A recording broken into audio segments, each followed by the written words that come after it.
ప్రార్థన చేసుకుందాం. ప్రార్థన.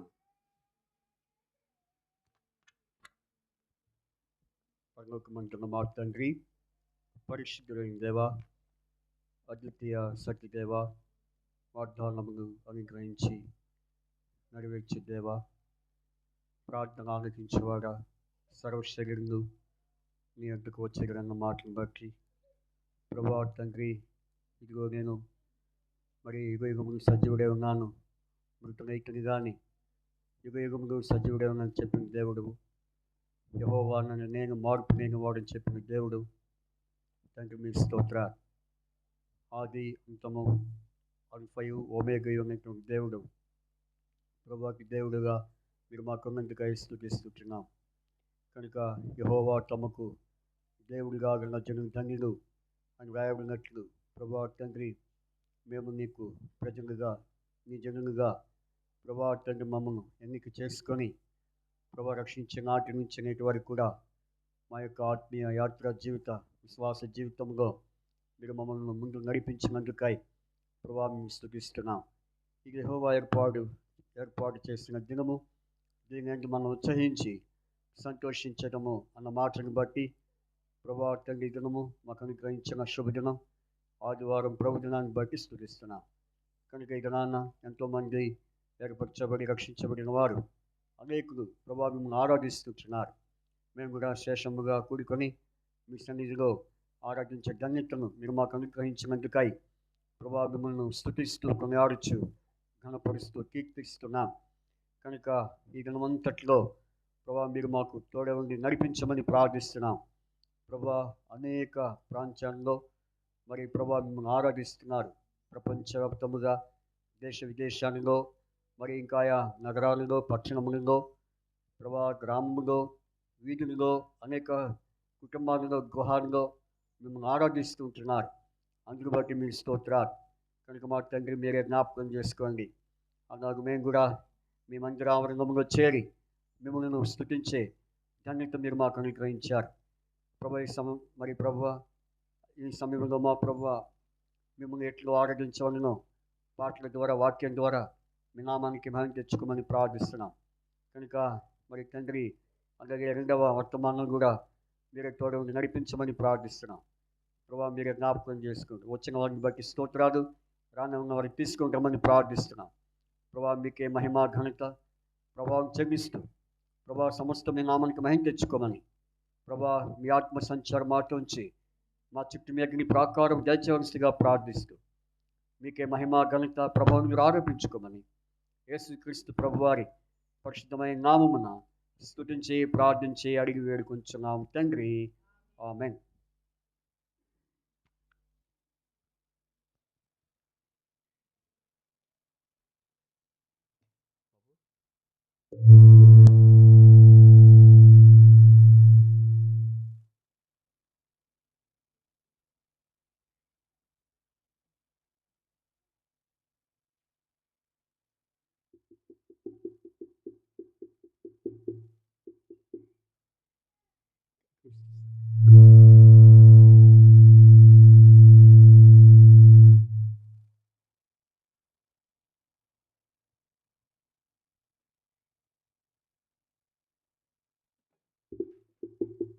Praise the lord.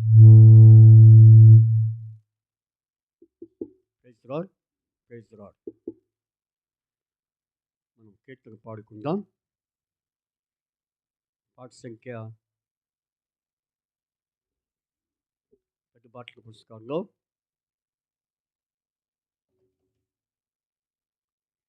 89వ పాట పాడుకుందాం. 89వ పాట.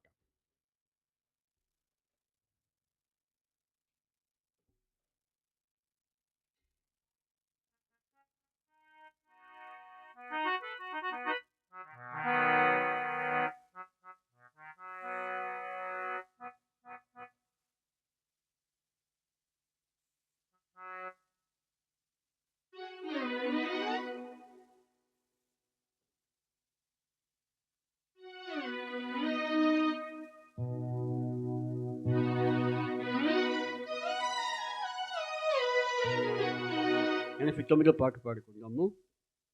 పాట సంఖ్య 89వ పాట పాడుకుందాం.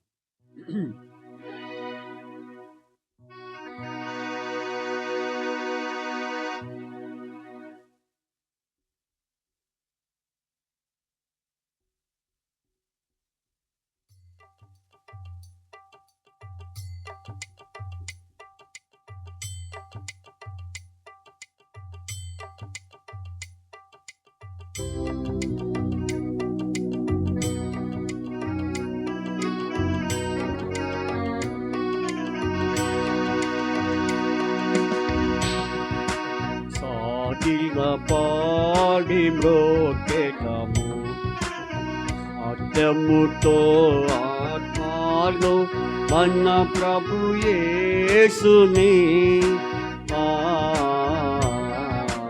సాగిగా పాడి మ్రోకెదము. మోషే కంటే శ్రేష్ఠుడు, అన్ని మోసముల నుండి విడిపించు. మోషే కంటే శ్రేష్ఠుడు, అన్ని మోసముల నుండి విడిపించు. వేషగారులను ద్వేషించు, ఆశతో మ్రోకెదము. వేషధారులను ద్వేషించు, ఆశతో మ్రోకెదము. సాగిగా పాడి మ్రోకెదము. సత్యముతో ఆత్మలో మన ప్రభు యేసుని. సాగిగా ఆహారము కంటే శ్రేష్ఠుడు, మన ఆరాధనకు పాత్రుండు. ఆహారము కంటే శ్రేష్ఠుడు, మన ఆరాధనకు.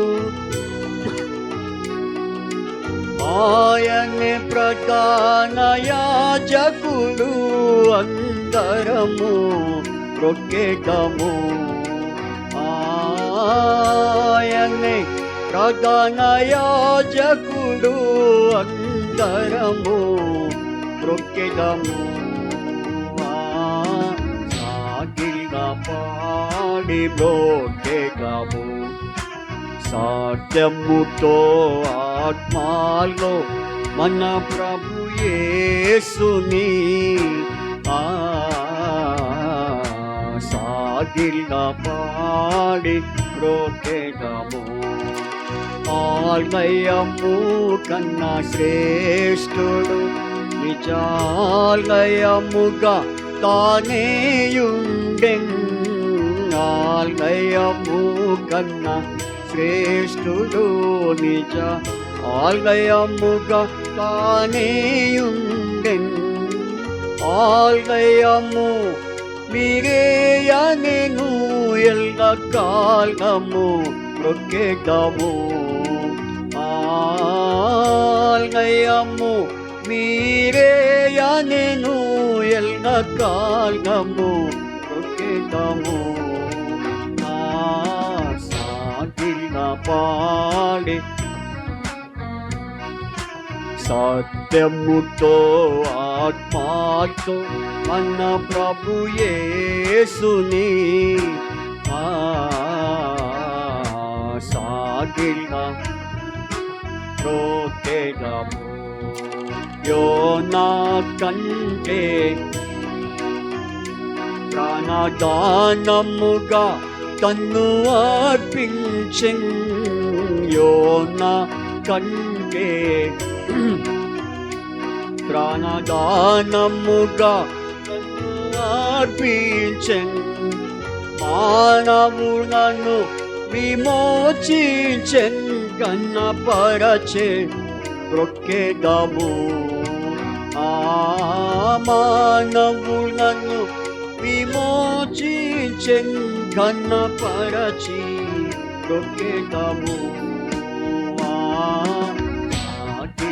పాడి సాధ్యముతో ఆత్మాతో మన ప్రభు యేసుని సాగిన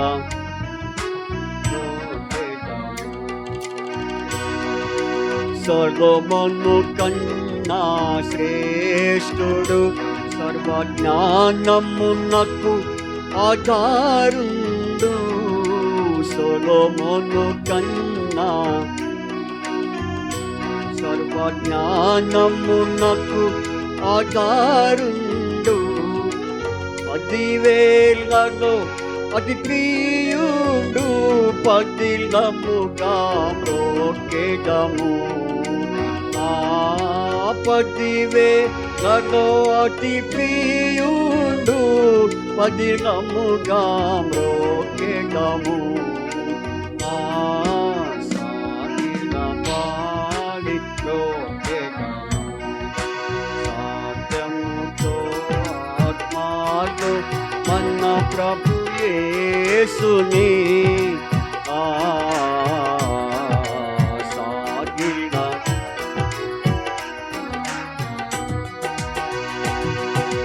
రాజుల కంటే శ్రేష్ఠుడు యాజకులనుగా మనలను చేసే రాజుల కంటే శ్రేష్ఠుడు యాజకులనుగా మనలను చేసే రారాజుగా త్వరలో వాచురయముగను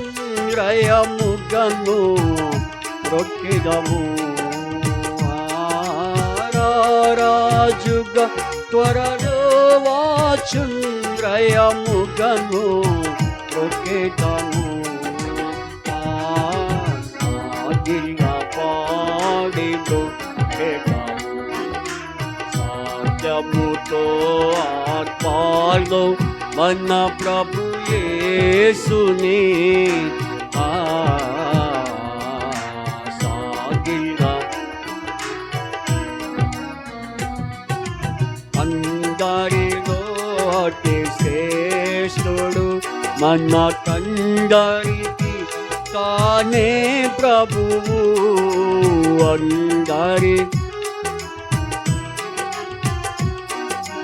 అందరికి తానే ప్రభువు హల్లెలూయకు పాత్రుండు అనుదినము మ్రోకెదము హల్లెలూయకు పాత్రుండు అనుదినము మ్రోకెదము సాగిన పాడి మ్రోకెదము సాధ్యముతో ఆత్మలో మన ప్రభు యేసుని సాగిన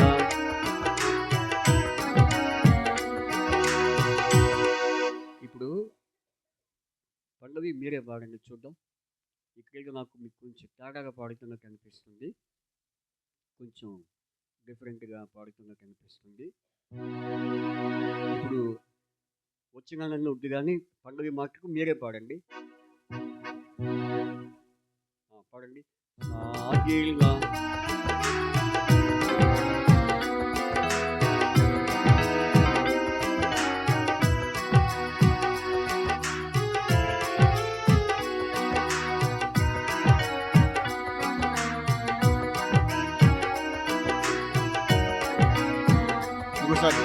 సాగిన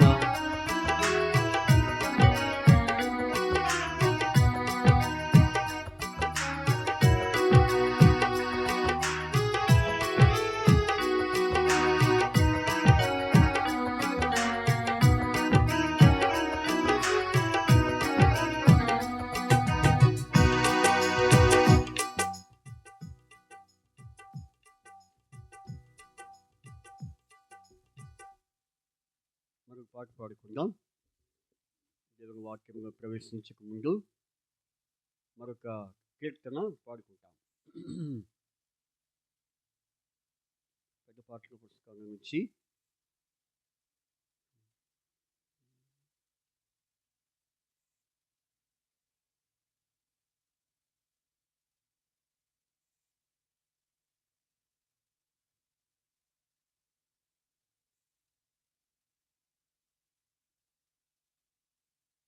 పాట సంఖ్య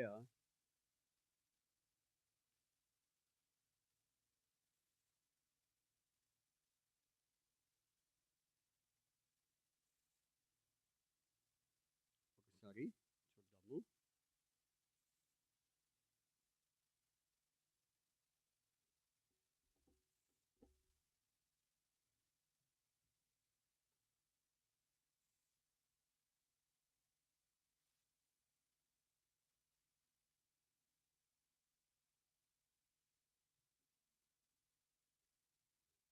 సరే, 68వ పాట పాడుకుందాం. 68వ పాట పాడుకుందాం.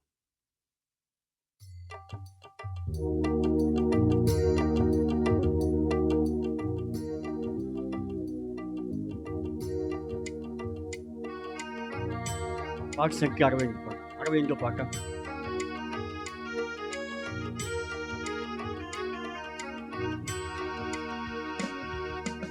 యెహోవాకు స్తుతులు పాడండి మీరు, యెహోవాకు స్తుతులు పాడండి మీరు, సమాజములో ప్రభు ప్రశంస పాడి, సమాజములో ప్రభు ప్రశంస పాడి, సభలు పాడండి మీరు, యెహోవాకు స్తుతులు పాడండి మీరు, యెహోవాకు స్తుతులు పాడండి మీరు. ఇశ్రాయేలు క్రమ సృష్టికర్తను, సియోను వాసులు తమ రాజును, ఇశ్రాయేలు తమ సృష్టికర్తను, సియోను వాసులు తమ రాజును స్మరించుకొని సంతోషింతురు, నాట్యమాడి తన స్తుతి పాడండి మీరు, యెహోవాకు స్తుతులు పాడండి మీరు, యెహోవాకు స్తుతులు పాడండి మీరు. తంబురతోను సితారతోను తనను గూర్చి గానము చేసి, తంబురతోను సితారతోను తనను గూర్చి గానము చేసి, దేవుని ప్రేమ రసమును తోడి పావనాలంకారమును పొంది మీరు, యెహోవాకు స్తుతులు పాడండి మీరు, యెహోవాకు స్తుతులు పాడండి మీరు. భక్తులు కన్నులై హర్షింతురు, ఉత్సాహమున ఉప్పొంగెదరు, భక్తులు కన్నులై హర్షింతురు, ఉత్సాహమున ఉప్పొంగెదరు, పడకల మీద ప్రభువును కోరి పాడి పాడి ప్రభువును తలచెతారు మీరు, యెహోవాకు స్తుతులు పాడండి మీరు, యెహోవాకు స్తుతులు పాడండి మీరు. అన్యజనులను శిక్షించుటకు, రాజులు గొలుసుతో బంధించుటకు, అన్యజనులను శిక్షించుటకు, రాజులు గొలుసుతో బంధించుటకు, రెండంచుల ఖడ్గమును ధరించిరి, దైవ భక్తులకు ఘనత ఇదియే మీరు యెహోవాకు స్తుతులు పాడండి మీరు యెహోవాకు స్తుతులు పాడండి మీరు సమాజములో ప్రభు ప్రశంస పాడి సమాజములో ప్రభు ప్రశంస పాడి సపాలు పాడండి మీరు యెహోవాకు స్తుతులు పాడండి మీరు యెహోవాకు స్తుతులు పాడండి మీరు. ఈ పాట మీకు వచ్చింది కదా. ఇప్పుడు అందరూ కలిసి గట్టిగా బిగ్గరగా పాడుకుందాం. ఓకేనా? అందరూ కలిసి గట్టిగా బిగ్గరగా పాడుకుందాం. ఈసారి ఒకటో వచనము చివరి వచనం మాత్రమే పాడుకుందాం. 1-4 వచనం మాత్రమే.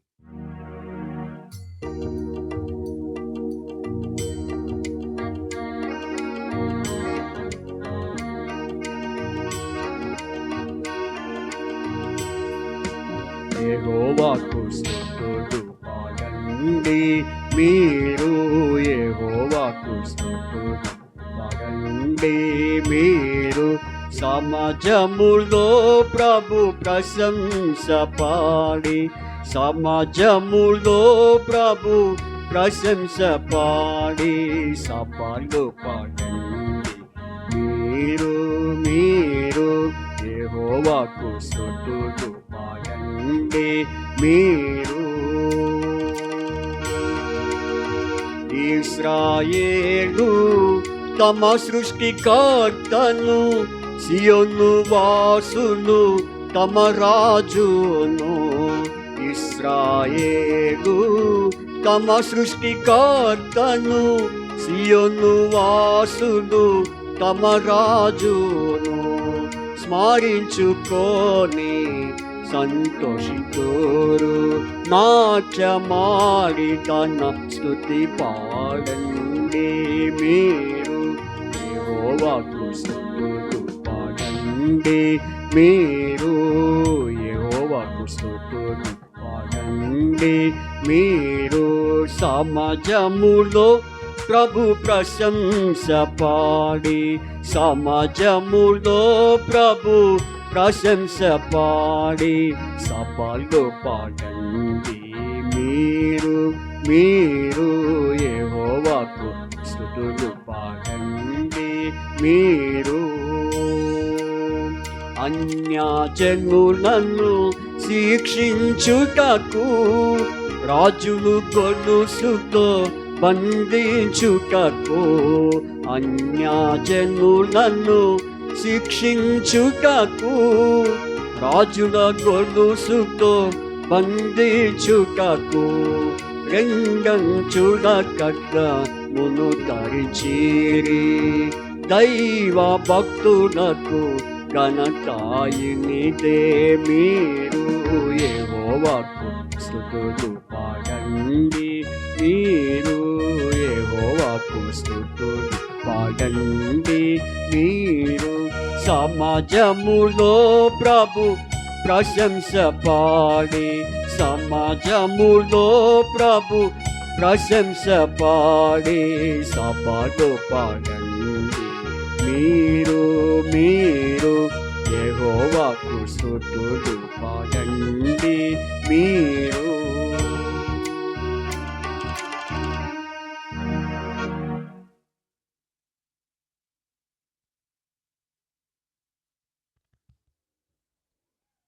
ప్రార్థన చేసుకుందాం. దేవా, ఇంతవరకు మరి కీర్తనలతో మేము ఆరాధిస్తూ వచ్చాము. తిరిగి పాటలతో మేము ఆరాధించుకుంటున్నాం. సహాయం చేయండి ప్రార్థిస్తూ మీకు చెప్పుకుంటాం.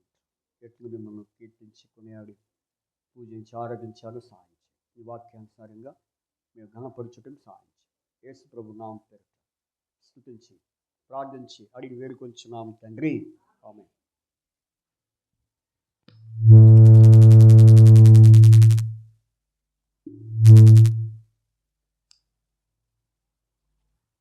వచ్చేసి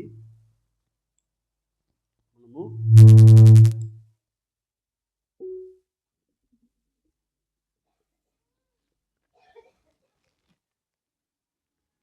వాక్యాన్ని ధ్యానించుకుందాం. కీర్తన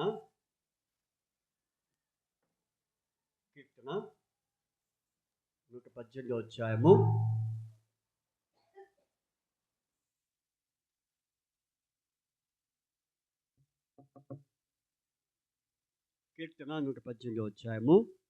24 వచనం చదువుకుందాం. కీర్తన 118 24 వచనము చదువుకుందాం. 118 24 వచనాన్ని చదువుకుందాం. ఇది యెహోవా ఏర్పాటు చేసిన దినము, దీని యందు మనం ఉత్సహించి సంతోషించదము. రెండవ వాక్యముగా మరి చూడండి, కీర్తన 22వ అధ్యాయం. కీర్తన 22వ అధ్యాయం. కీర్తనలు మరి 22వ అధ్యాయము మరి మనం చదువుకుందాం. 22వ అధ్యాయము 22వ వచనం 25వ వచనం 2వ వచనాన్ని చదువుకుందాం. కీర్తన 22వ అధ్యాయము 22వ వచనము 25వ వచనము కలిసి చదువుకుందాం. చదవండి. కీర్తన 22వ అధ్యాయము 22వ వచనము 25వ వచనం. నీ నామమును నా సహోదరులకు ప్రచురపరచగను, సమాజం మధ్యమున నిన్ను స్తుతించగను. తర్వాత 25వ వచనం. మహాసమాజములో నిన్ను గూర్చి నేను కీర్తన పాడగను, ఆయన యందు భయభక్తులు గలవారి ఎదుట నా మృక్కుబడులు చెల్లించగను. వచ్చేసి 25వ వచనం నాతో చెప్పండి, నాతో పడకండి. 22వ అధ్యాయం కీర్తన 25వ వచనం చెప్పండి. మహాసమాజములో నిన్ను గూర్చి నేను కీర్తన పాడిదను, ఆయన యందు భయభక్తులు గలవారిట నా మృక్కుబడులు చెల్లించగను. చాలు. దేవుడు చదివిన ఈ 2 వాక్య భాగములను మన కొరకై దీవించి ఆశీర్వదించి ఆయనను ఆరాధించుటకు ప్రభు మనకు సహాయము ఈ వాక్యం ద్వారా సహాయం చేయనుగాక. అయితే ఇప్పుడు ఇక్కడ మనం చూస్తే కీర్తన 22వ అధ్యాయంలో మరి 22, 25 వచనాలు మరి చదివినప్పుడు మరి 2 మాటలు ఒకే పదమును కలిగిన మరి మాటలు 2 ఉన్నాయి. ఏంటో ఒకే పదమును మరి కలిగిన మాటలు అంటే ఏంటి చెప్పండి? సమాజము. ఏంటది? 22వ వచనంలో మనం చదివాము, నీ నామమును నా సహోదరులకు ప్రచురపరచగను, సమాజము మధ్యమున నిన్ను స్తుతించగను. అలాగే 25వ వచనం కూడా, మహాసమాజంలో నిన్ను గూర్చి నేను కీర్తన పాడిదను, ఆయన యందు భయభక్తులు గలవారిట నా మృక్కుబడులు చెల్లించగను. కాబట్టి ఇక్కడ మనం చూస్తే ఈ 2 వచనాల్లో దేవుణ్ణి ఘనపరుస్తున్నట్టుగా, ఆయనను కీర్తించి ఆయనను ఘనపరిచి ఆరాధించినట్లుగా మనకి కనిపిస్తూ ఉంది. మీరు ఇక్కడ కూర్చొని ఇంటికి వెనక్కి వెళ్ళిపోయారు. ఇక్కడ ఈ పూర్తి ఈ ఖాళీ ఎవరు కంప్లీట్ చేస్తారు చెప్పండి? ముందు జరగండి ముందుకి. నా భాష అర్థం కావట్లేదా? ముందు జరగండి. జరగాలి. ఇంకా ఇక్కడ కూర్చొని మన వెనక ఎందుకు పోయాను నాకు అర్థం కాదు. రండి, ముందుకు రండి. కాబట్టి ఈ 2 వచనాల్లో మనం చూస్తే కనుక మరి సమాజము అనే మాట మనకి దేవుడు మరి కనిపింపజేస్తున్నాడు. సమాజము మధ్య ఏం చేయాలి? స్తుతించాలి. అలాగే సమాజములో కీర్తనలు పాడాలి. సమాజము మధ్య మరి కీర్తించుట, సమాజంలో ఏం చేయాలి? ఆయనని స్తుతించుట. కనుక సమాజము అంటే అర్థం ఏంటి? సమాజం అంటే అర్థం ఏంటి చెప్పండి? ఇక్కడ ఏ సమాజము? మహాసమాజం. ఏ సమాజము? మహాసమాజం అంటే గొప్ప సమాజం. కాబట్టి ఈ సమాజం ఏం చేస్తుందంటే దేవుణ్ణి ఆరాధిస్తుంది, ఆరాధించాలి. కాబట్టి మనం ఏ సమాజం? చెప్పండి, మనం ఏ సమాజం? ఆ? ఏ సమాజం? భూలోక సమాజమా? దేవుని సమాజమా? అయితే మనము దేవుని సమాజముగా, అందుకని సమాజములో ప్రభు ప్రశంస పాడి అనే మాట మనం చూసాం. కాబట్టి యెహోవాకు స్తుతులు పాడండి, మీరు సమాజంలో ఏం చేయాలి? ప్రభు ప్రశంస పాడి సభలో పాడండి అని మనం పాట పాడుతూ వచ్చాం. కాబట్టి సమాజము, మహాసమాజము. అయితే ఇప్పుడు మనం ఏ సమాజం చెప్పండి? మనం మహాసమాజం, ఏ సమాజం అంటారు ఇప్పుడు మనందరం? ఆ? మహాసమాజం అంటే ఏంటి? గొప్ప సమాజం. గొప్ప సమాజం అంటే ఎంతోమంది ఉన్న సమాజం.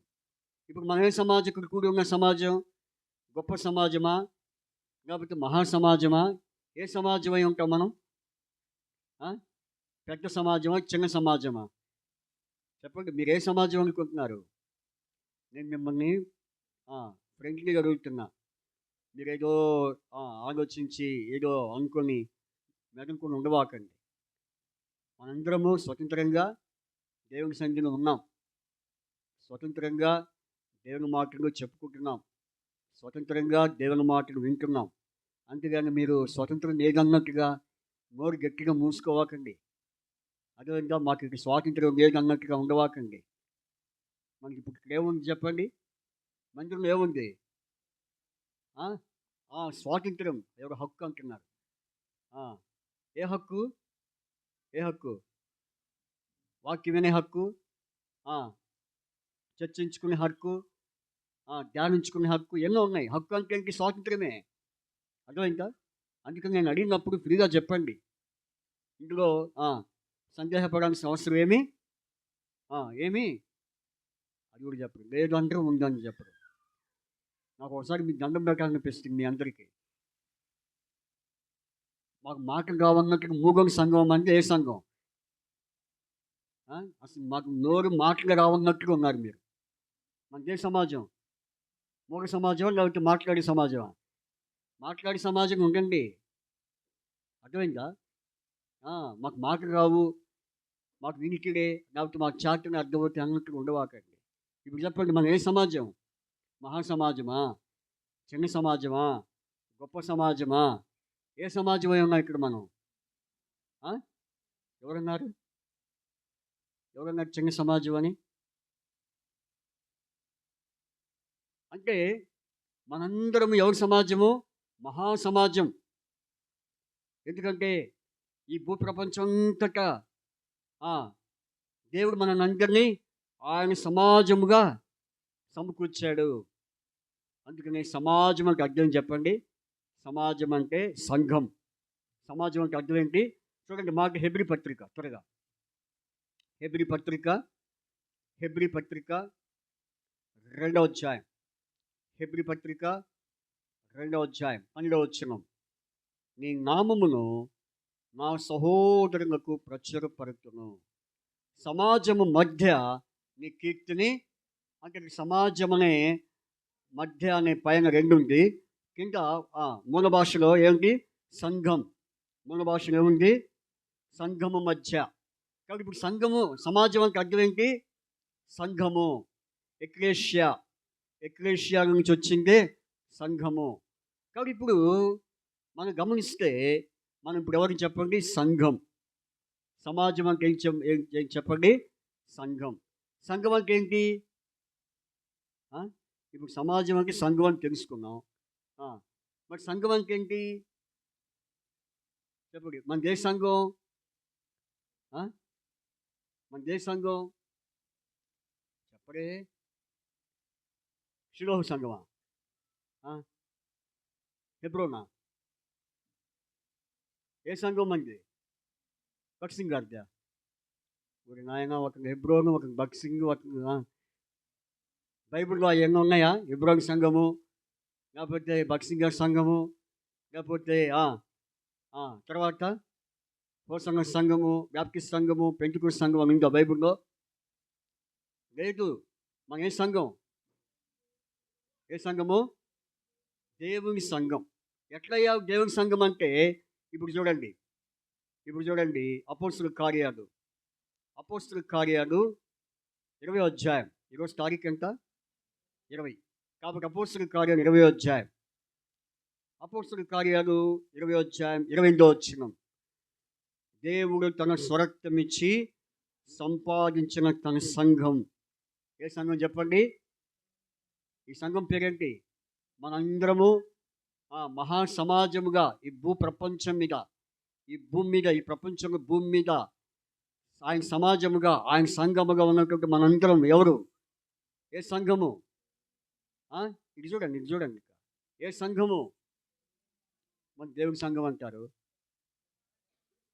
అది చెప్పండి. దేవుడు తన స్వరక్తం ఇచ్చి సంపాదించిన సంఘం. సంపాదించిన. కాబట్టి లోక సంపాదన అంతా దిగిపోద్ది. సంపాదించిన సంఘం.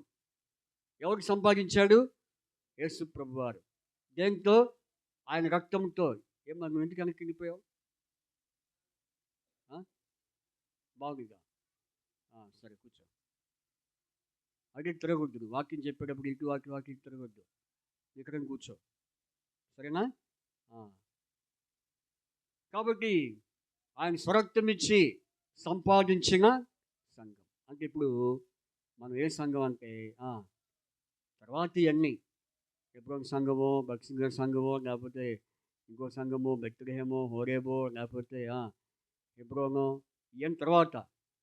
అసలైనటువంటి సంఘం మనందరము ఒకే సంఘం. ఏ సంఘం అది? ఆయన స్వరక్తం ఇచ్చి కొనబడిన సంఘమే కానీ హోసన్న సంఘం, ఎబ్రోన్ సంఘం, బ్యాప్టిస్ట్ సంఘం ఈ కాదు. ఇప్పుడు మనందరం దేవుణ్ణి ఆరాధించబోయే మనం ఎవరని చెప్పండి? సమాజం అనే సంఘం. ఎవరు మనం ఆరాధించబోయే మనందరం ఎవరు? సమాజముగా కూడిన సంఘం.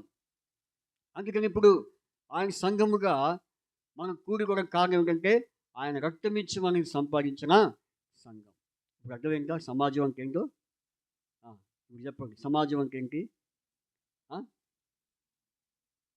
మీరు చెప్పించుకోవాలి మీరు నా చేత.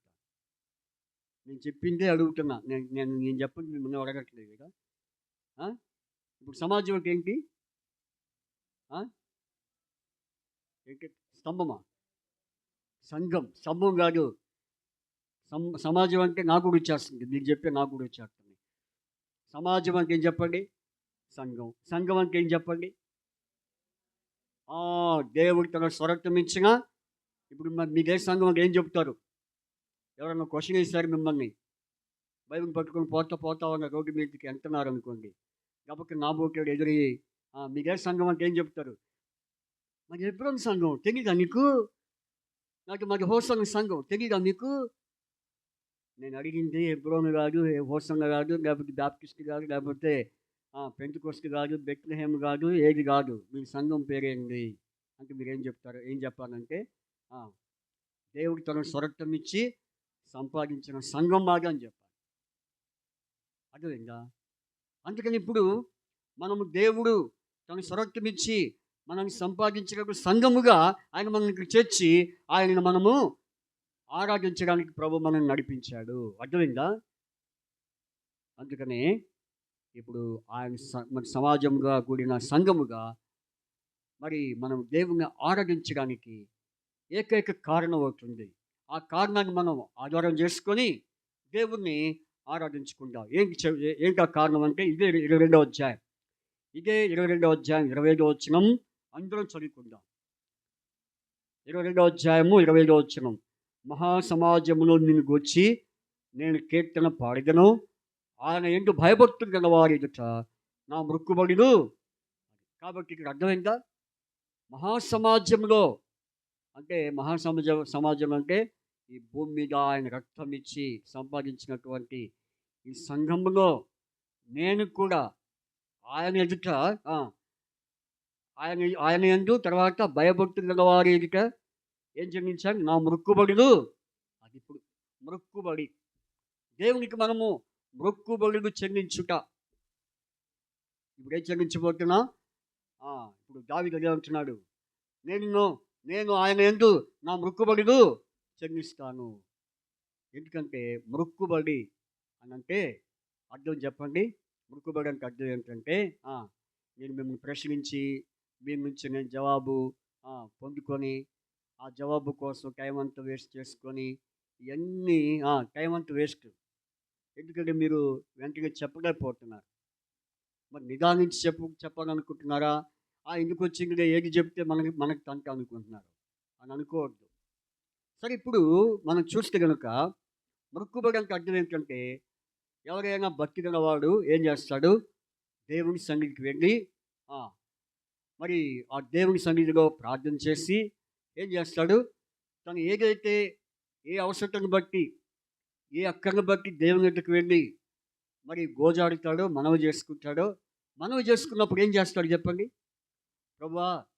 నీవు నాకు గనక ఈ విషయంలో కార్యం చేస్తే నీకు నేనేం చేస్తాను? ఏం చేస్తా చెప్పండి? మొక్కుబడులు ఏదో ఒకటి నేను అనుకుంటాను. లేకపోతే ఏదో నీకు ఇస్తాను. లేకపోతే నీకు సమర్పించుకుంటాను అనేదే మొక్కుబడి. అర్థమైందా? అది. కాబట్టి ఆయన భక్తులైన వారు ఏం చేస్తారు? ఆయన సన్నిధిలో మొక్కుబడి చేసుకుంటారు. మొక్కుబడి అంటే ఏంటి? అనుకుంటానో, ఇస్తానో, సమర్పిస్తానో ఏదో ఒకటి. అయితే దాన్ని నెరవేర్చడమే దేవునికి ఏదైతే శపథం చేస్తామో, దేవుని దగ్గర మనం ఏదైతే ఆ! మరి ప్రమాణం చేస్తామో, ఇచ్చే విషయంలో గానీ, సమర్పించుకునే విషయంలో గానీ, అది అది మనం ఏం చేయాలి? ఏం చేస్తాం? నెరవేరుస్తాం. ఏం చేస్తాం చెప్పండి? నెరవేర్చకపోతే ఏంటది? నెరవేర్చకపోతే అది మొక్కుబడి కాదు. అది పాపం. చూడండి ఆ మాట చెప్తాను నేను. ఒక మాట. ద్వితీయోపదేశకాండం ద్వితీయోపదేశకాండము 4వ అధ్యాయము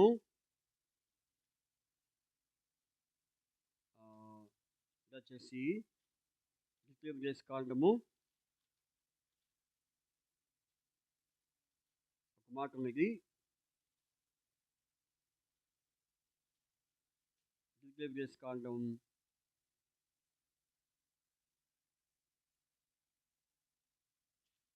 సరే.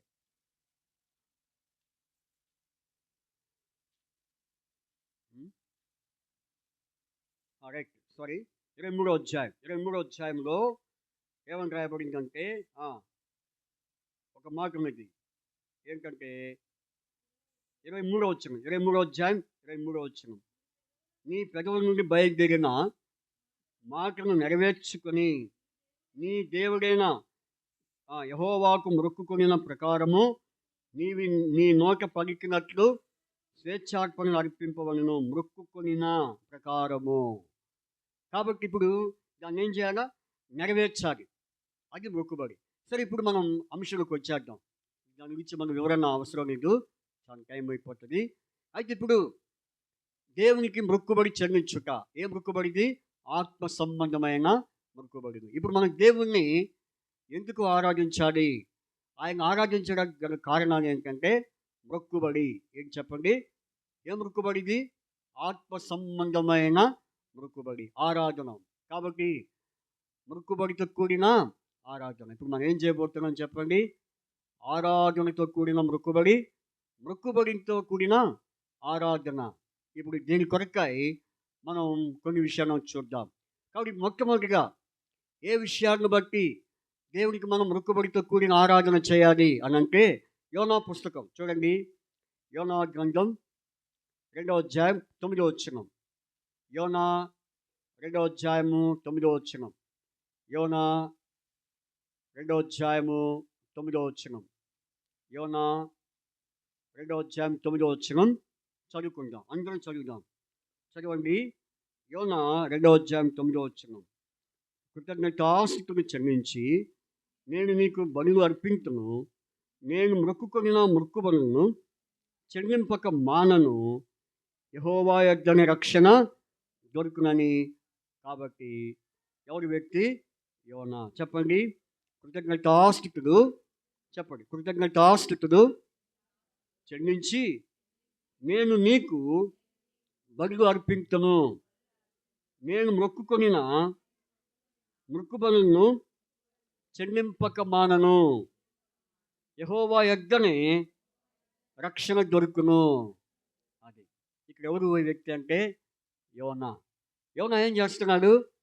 కృతజ్ఞతాస్తులు చెల్లించి దేవునికి మొక్కుబడిని చెల్లిస్తున్నాడు. కారణం ఏం చెప్పండి? కారణం ఏంటంటే రక్షణ. యెహోవా యొద్ద ఏముంది? రక్షణ. యెహోవా యొద్దనే రక్షణ దొరుకును. ఈ రక్షణ బట్టి యోనా ఏం చేస్తున్నాడు చెప్పండి? ఏం చేస్తున్నాడు? దేవునికి మొక్కుబడులు.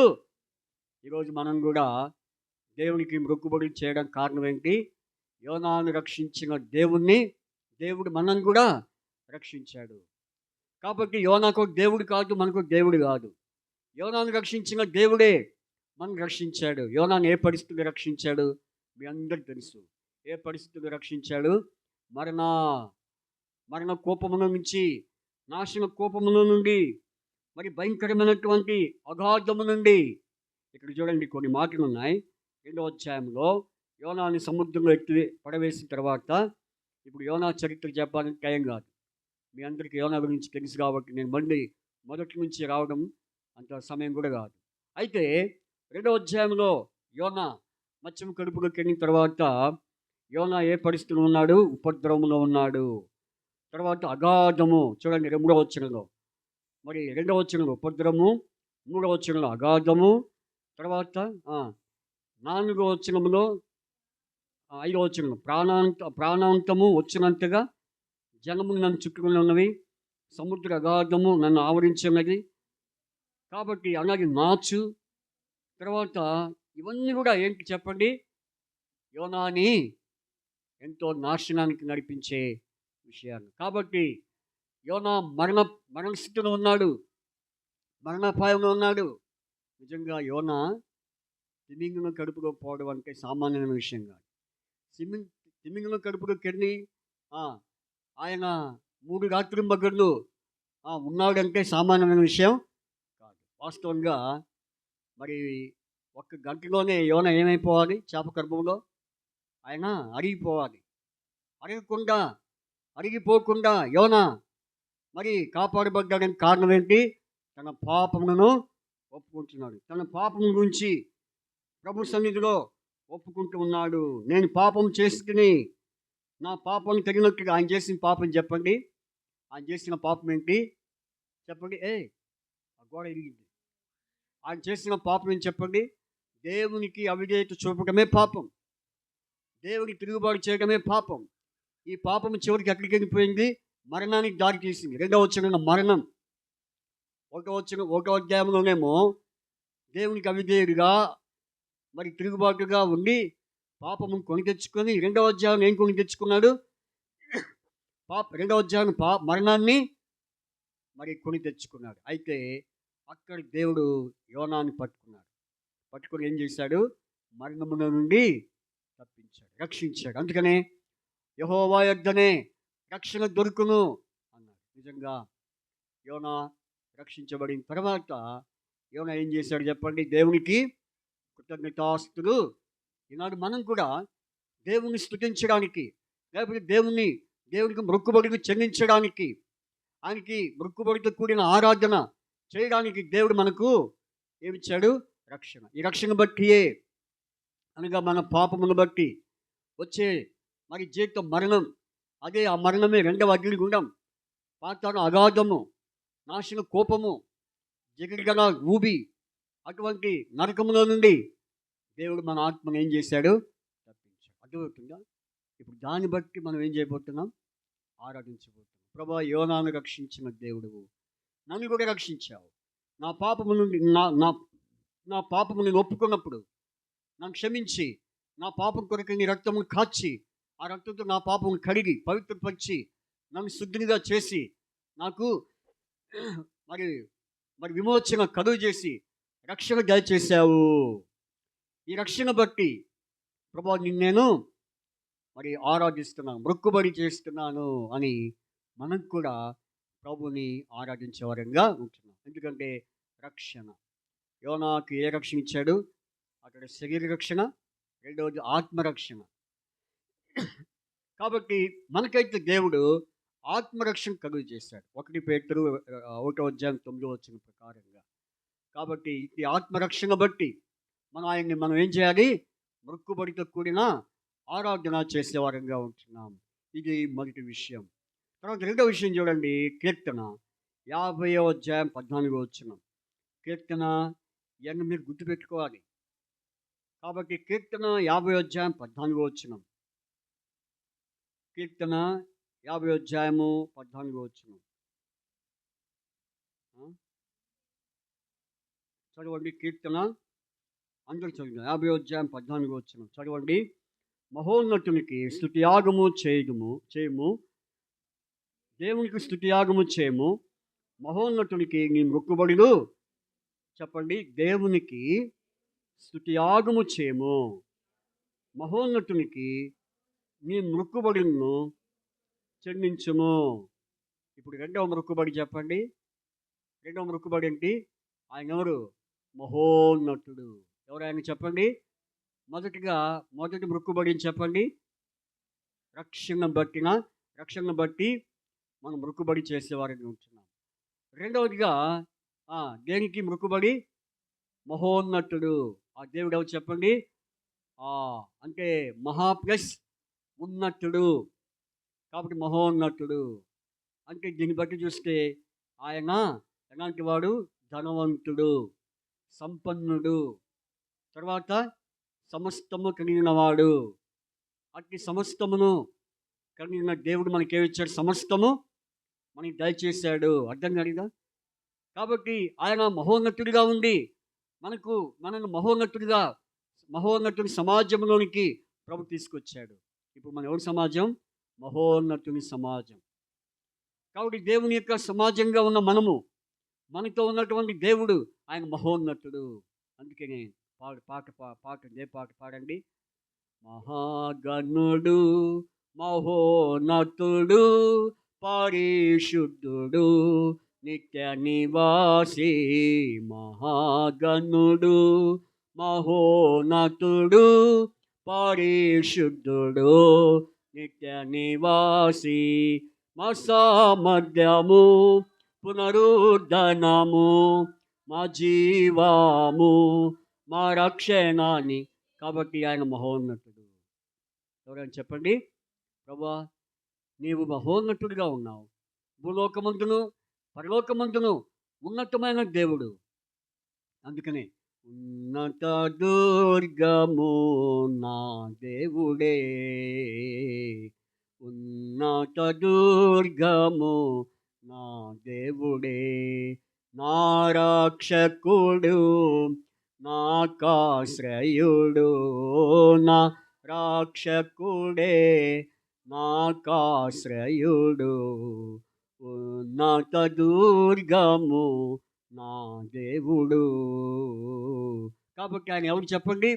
ఉన్నత దుర్గమైన వాడు, మహోన్నతుడు. అటువంటి దేవుడు మనల్ని ఉన్నతుడిగా చేశాడు. మనం ఎవరైనా చెప్పండి. ఉన్నవానో నేను ఉన్నవా? చెప్పండి. చెప్పడే. ఏమున్నాయి? మాకు ఏమున్నాయండి? మాకు ఇంట్లో వాటిగా లేకపోతే చెంబా తపానా ఏమున్నాయి? మాకేమున్నాయి చెప్పండి. బంగారమా వడ్డానమా? ఇవన్నీ ఉంటేనే మేము ఉన్నట్టు, ఇవన్నీ లేకపోతే మేము లేనట్టు. అదా? చెప్పండి. మనకు ఉన్నది ఏం చెప్పండి? గొప్ప రక్షణ. ఇదే మనకు గొప్ప ఆశీర్వాదము. దీన్ని బట్టి మనం ఉన్నతమైన వారము, దీన్ని బట్టి మనము గొప్పవారము. ఈ లోకములో ఎంతోమంది కనపడవచ్చు మన ముందు. ఒంటి నిండా నిరుడుపుడు వేసుకుని కనపడవచ్చు, బంగారాన్ని ధరించుకున్నాం కనపడవచ్చు, మంచి మంచి చీరలు కట్టుకున్నాం కనపడవచ్చు, లేకపోతే మంచి వాచింగ్ పెట్టుకున్నాం కనపడవచ్చు. కానీ వాళ్ళని చూసి మనము వాళ్ళు ఉన్నవాళ్ళని మేము నేను అనుకోకూడదు. క్రీస్తునంటే మనం ఎవరని చెప్పండి? క్రీస్తునంటే మనం భాగ్యవంతులం, ఉన్నతమైన వారం. ప్రభువా, నిజంగా ఈ లోకంలో నన్ను ఉన్నతమైన వ్యక్తిగా చేశారు. నీ మహోన్నతుడిగా ఉండి నన్ను ఉన్నతమైన వ్యక్తిగా నన్ను ఏర్పాటు చేసుకున్నందుకై నీకు.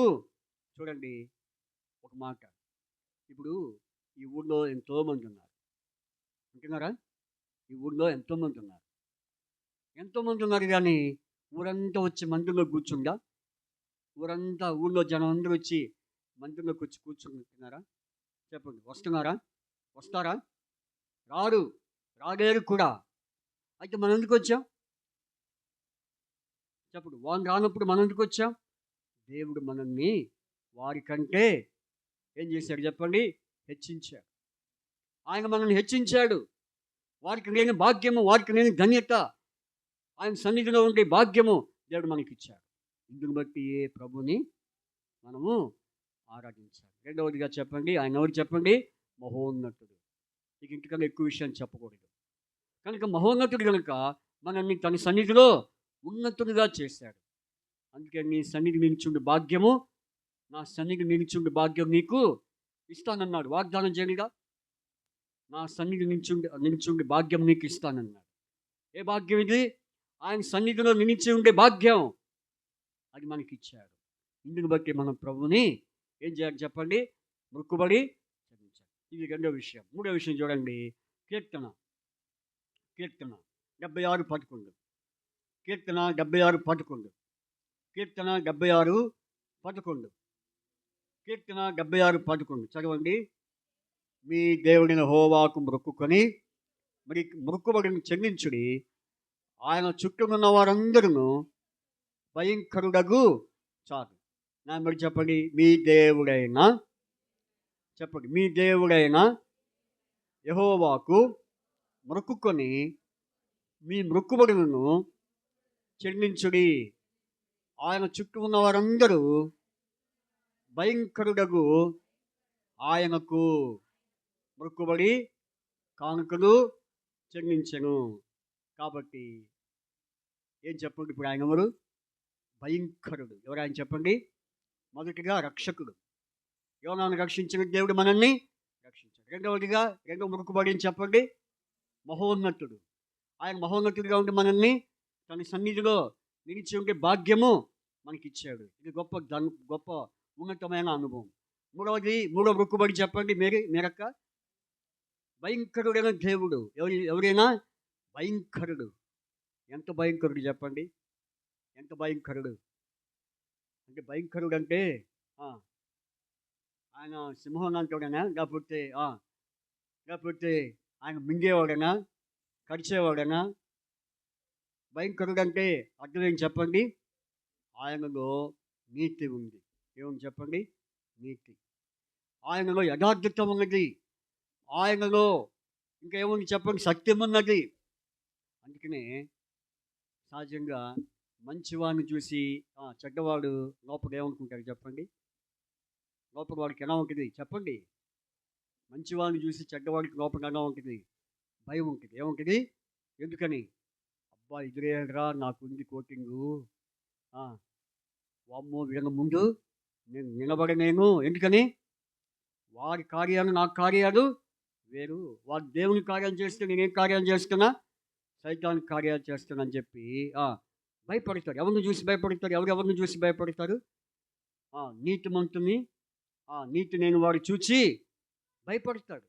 ఇప్పుడు ఆయన ఏముందంటే నీతి, సత్యము, యథార్థత, ఇవన్నీ నేను ఇప్పుడు రెఫరెన్స్ చూసి చెప్పను, మరి బైబిల్లో ఉన్నట్లు చెప్తున్నా. కాబట్టి ఆయన భయంకరుడు అనడానికి కారణం చెప్పండి? ఆయన నీతి, ఆయనలో యథార్థత, ఆయనలో సత్యము, ఆయనలో ఇంకా ఏమని చెప్పండి? అనేకమైనటువంటి నీతి క్రియలు ఉన్నాయి. అందుకనే కీర్తన గ్రంథం 1వ అధ్యాయంలో ఒక మాట ఉంది. ఎవరి ఎదుట నిలవరు చెప్పండి? ఎవరి ఎదుట నిలవరు? చెప్పండి. మీరు ఇన్ని సంవత్సరాల విశ్వాసం, మీరు ఇంకా నాకు ఏం తెలియదు, నా ముఖం వైపు చూసి కట్టండి. ఎవరి ఎదుట నిలవరు?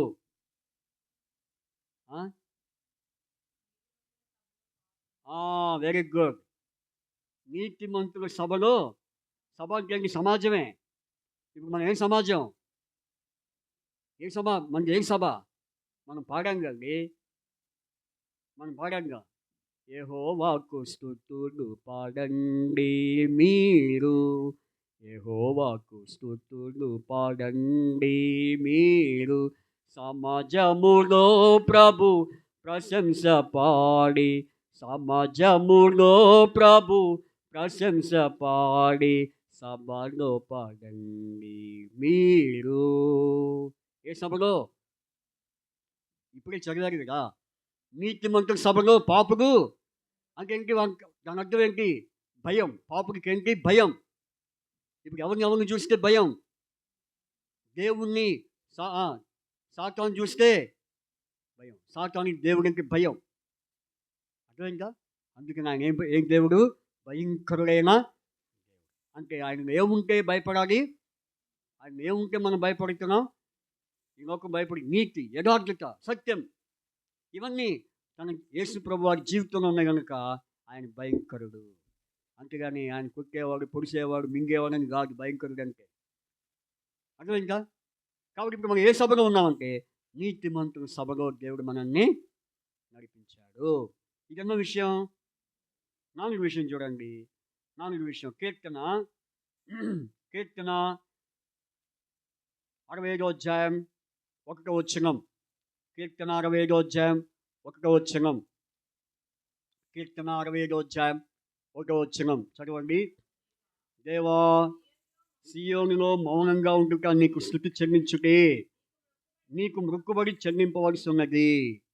నెంబర్ చెప్పండి. దేవా సియోనులో మౌనముగా ఉండుట నీకు స్తుతి చెల్లించుటే, నీకు మొక్కుబడి చెల్లింపవలసి ఉన్నది. ఇదెన్నో మొక్కుబడి ఏంటి? మొదటి మొక్కుబడి చెప్పండి, రక్షణ. రెండవ మొక్కుబడి ఆయన ఎవరు? మహోన్నతుడు. 3వ మొక్కుబడి భయంకరుడైన దేవుడు. 4వ మొక్కుబడి ఇప్పుడే చదివాం, మౌనంగా. ఎవరు మౌనంగా ఉండాలి? సియోనులో ఏముంది? మౌనం ఉంది. సియోనులో ఏముంది? మౌనంగా. మాకు మౌనం ఉన్నందుకు ఇంకా ఆరాధన ఎందుకు అంటారేమో. మౌనంగా ఉండే కాడికి ఇక ఆరాధన చేయటం ఎందుకు, మొక్కుబడి చేయటం ఎందుకు అని అనుకుంటున్నారా? ఇక్కడ మౌనం అంటే అర్థం చెప్పనా?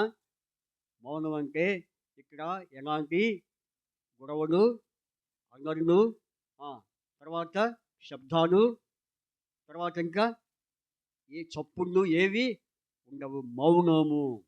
మన ప్రభువు కూడా ఎలాంటి వాడు? ఆయన మౌని అయి ఉన్నాడు. ఏమై ఉన్నాడు? మౌని అయిన దేవుడు. మౌనంగా ఉన్నాడు. మౌనంగా ఉండి మన కోసం ఏం చేశాడు చెప్పండి? తన ప్రాణము. అందుకని 53వ యెషయా గ్రంథం 53వ అధ్యాయంలో ఏమని రాయబడింది చెప్పండి? ఆయన గొర్రె చెప్పండి, బొచ్చు కత్తిరించి వానిక ఏ విధంగా మౌనంగా ఉందో ప్రభు కూడా ఏమై ఉన్నాడు? నోరు తెరవలేదు. మౌనంగా ఉండినట్లు గొర్రె మౌనంగా ఉండినట్లు ఆయన నోరు తెరవలేదు. తెరిచాడా? మనమైతే కప్ప కంటే ఎక్కువ దొరుకుతాం. ఇక ఎక్కబడితే అట్లా మాట్లాడతాం. అర్థమైందా? గట్టిగా మాట్లాడతావు. రూమ్ అంతా దగ్గరింగిపోవాలా, కప్పు వేసిపోవాలి, ఎగిరిపోవాలి. ఇక అయితే యేసు ప్రభు వారు ఆయన మౌనాన్ని మనకిచ్చాడు. ఆయన మౌనంగా ఉండమని మాదిరిగా మనకు చూపించాడు. అలాగే ఇప్పుడు మనం దేవుని సన్నిధిలో ఎట్లున్నాం చెప్పండి? మౌనంగా ఉన్నాం. అంతేగాని హడావుడిగా ఆరాధన చేయటం కాదు. మన ఆరాధన ఎలాంటిదంటే, మన మొక్కుబడి ఎలాంటిదంటే మౌనంతో కూడిన మొక్కుబడి. ఆత్మతోనూ సత్యముతోనూ ప్రభుని ఆరాధించే మౌన ఆరాధన. మన ఎలాంటి ఆరాధన? మౌన ఆరాధన. అర్థమైందా? ఇటువంటి మౌనంతో కూడిన ఆరాధన, ఒకరి తర్వాత ఒకరు చేసే ఆరాధన. కొన్ని ప్రాంతాల్లో మనం చూస్తాం, ఆరాధన చేయమంటే ఏం చేస్తారు? అందరూ లేచి నిలబడతారు. లేచి నిలబడి ఏం చేస్తారు? ఎగిరేవాళ్ళు ఎగురుతారు, చప్పట్లు ఊకేవాళ్ళు చప్పట్లు కొడతారు, కేకలు వేసేవాళ్ళు కేకలు వేస్తారు. ఇంకేం చేస్తారు? గంతులు వేసేవాళ్ళు గంతులు వేస్తారు, కింద పడేవాళ్ళు కింద పడతారు, కింద పడి దొంగాడేవాళ్ళు దొంగాడుతారు. ఇక ఎవరికి వచ్చిన పూనకాన్ని బట్టి వాళ్ళు ఆరాధన చేస్తారు. అదే ఆరాధన అంటే ఇదేనా? మౌనంతో కూడిన ఆరాధన అంటే ఏ మెరక కర్ణమక్క ఆరాధన ఏంటి? మౌనం. ప్రభువా, నీ సన్నిధిలో మేము మౌనంగా ఉండి ఆరాధించే అనుభవానికి మమ్మల్ని తీసుకొచ్చినందుకై నీకు వందనాలు అని చెప్పి మనము ఆరాధించేవారు ఉండాలి. చివరిగా చూసుకొని ముగించుకుందాం. చివరి పుస్తకము, పాత నిబంధనలో చివరి పుస్తకము మలాకీ పుస్తకము 1వ అధ్యాయం 14వ వచనం చదివి మనం ముగించుకుందాం. మలాకీ 1:14 చదవండి. మలాకీ 1:14. నేను నేను ఘనమైన మహారాజునై ఉన్నాను. అన్యజనుల్లో నా నామము భయంకరమైనదిగా ఎంచబడుచున్నదని సైన్యములకు అధిపతి యెహోవా సెలవిస్తున్నాడు. కాబట్టి తన మందలో మరిదిగా ఉండగా యెహోవాకు మొక్కుబడి చేసి చెడిపోయిన దాన్ని అర్పించి వంచకుడు. కాబట్టి యెహోవాకు మొక్కుబడి చేసి, ఎందుకు మనం మొక్కుబడి చేయాలి అంటే 5వదిగా ఆయన ఏమై ఉన్నాడు? వెరీ గుడ్, కరెక్ట్గా చెప్పారు ఎవరో మొత్తానికి. ఏమై ఉన్నాడు చెప్పండి? ఏ రాజు? ఉట్టి మహారాజా? మరి అది చెప్పండి. ఉట్టి మహారాజు అంటే అట్ట?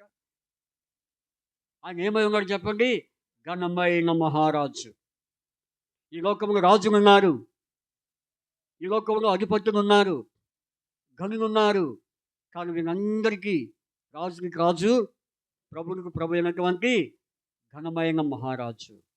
ఆ ఘనమైన మహారాజుని మనం ఆయన్ని ఆరాధించేవారికి ఉంటున్నాం. అందుకని ఇద్దరు అడిగారు,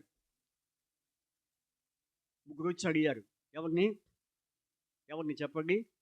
తూర్పు దేశపు జ్ఞానం వచ్చి ఎవడిగారు? యూదుల రాజు పుట్టినవాడు ఎక్కడా అని అడిగారు. తర్వాత ఇంకొక ఆయన అడిగారు. 2వ అధ్యాయంలో వాళ్ళతో ఆరంభించబడింది. ఆయన తర్వాత చివరిగా ఒక రాజుతో ముగించబడింది. ఏ రాజు చెప్పండి? ఏ రోజుగా పిలాతు ఏమన్నాడు చెప్పండి? నీవు యూదుల రాజు అంటే ఏమన్నాడు? అవునన్నాడా? నీవు అన్నట్టే అన్నాడు. అంటే దాని అర్థం ఏంటి? అవునయ్యా నేనే అన్నట్టు. కాబట్టి ఇప్పుడు ఏ రాజుతో వాళ్ళు అడిగారు చెప్పండి? ఏ రోజు రాజు దగ్గరికి వచ్చి అడిగారు? యూదుల రాజు పుట్టినవాడు ఎక్కడున్నాడు అన్నప్పుడు మరి ఎవరితో ముగించబడింది? పిలాతుతో ముగించబడింది. ఏమని? నీవు యూదుల రాజు అంటే ఏమన్నాడు? చివరికి హేరోదు పిలాతు చివరికి ఏమయ్యారు చెప్పండి? కలిశారు. ఏమయ్యారు? ఏకమయ్యారు. ఒకప్పుడు హేరోదుకి పిలాతు పడదు, తెలుసా మీకు? వారి ఎడము. ఈయనంటే ఆయన పడదు, ఆయనంటే ఈయనకు పడదు. ఇప్పుడు ఏ విషయంలో కలుసుకున్నారు చెప్పండి?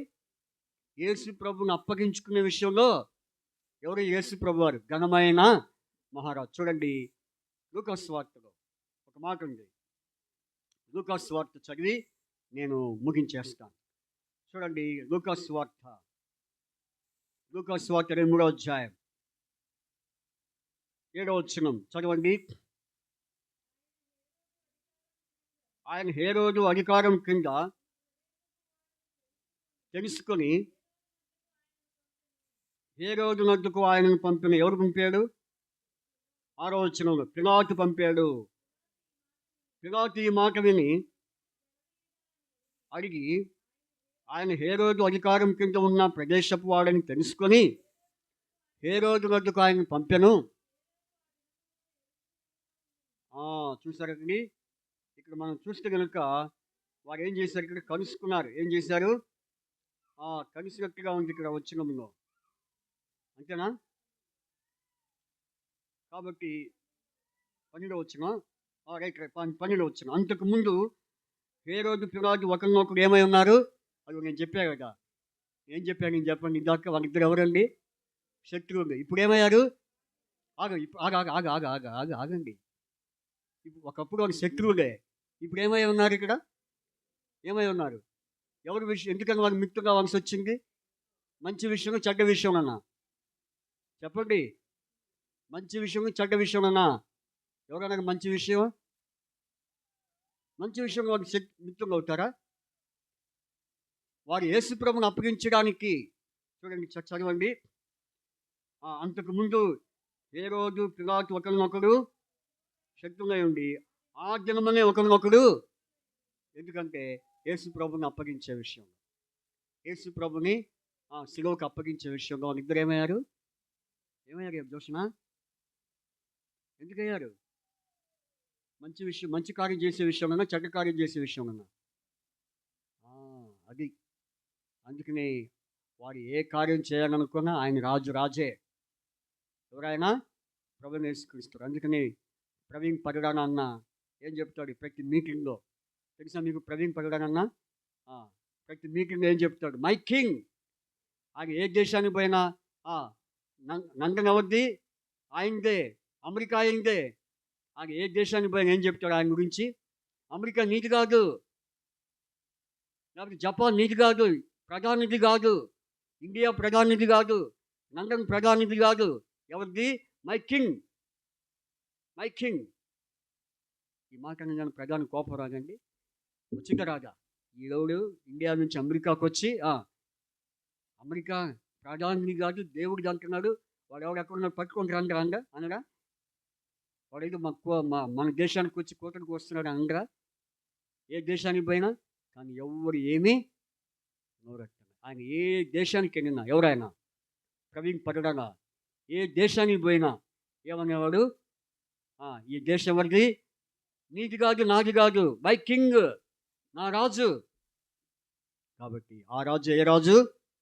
మహాఘనమైన రాజు. అందుకని ఇప్పుడు 5 రకాలైనటువంటి మొక్కుబడులు మనము చెల్లించే వారంగా ఉంటున్నాం. కాబట్టి ఈ విషయాన్ని మనం ఉద్దేశించి జ్ఞాపకం పెట్టుకొని మనం ప్రభుని ఆరాధించుకుందాం. తర్వాత మరి మన అంశం మరి కీర్తన 22-25 చదువుకొని ఆరాధనలో ప్రవేశిద్దాం.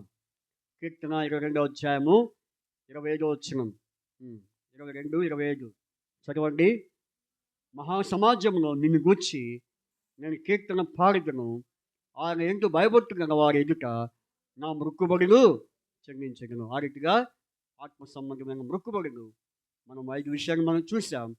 దాన్ని బట్టి మనం ఆయన్ని ఆరాధించేవారంగా ఉండునుగాక. దేవుడు ఆ రీతిగా మనకు సహాయము చేయనుగాక. ఆరాధన చేసుకుందాం. ఆరాధించేదా నిన్ను మదిపోగాడేదా, నిరతము నిన్ను స్తుతించెదము.